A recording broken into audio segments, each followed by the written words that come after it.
Deyir, İmam Zaman əleyhissalamın hazırdakı qeybdəki yaşam devri Həzrəti Yusif Peyğəmbərin yaşam devrinə bənzəyir.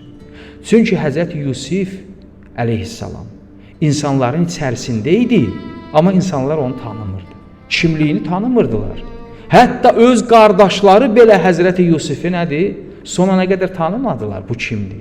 Amma Yusif qeybdə idi. Nə cür qeyb idi? İnsanların içərisində. İmam Zaman əleyhissalam da belədir. Qeybdədir, amma insanların içərisindədir. Hüzuru var, zühuru yoxdur. İmam hazırdır, həyyidir, diridir, amma zahir deyil.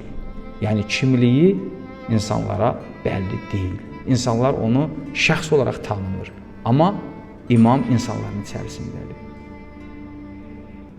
Dua eləyək İmam Zaman əleyhissalam haqqında.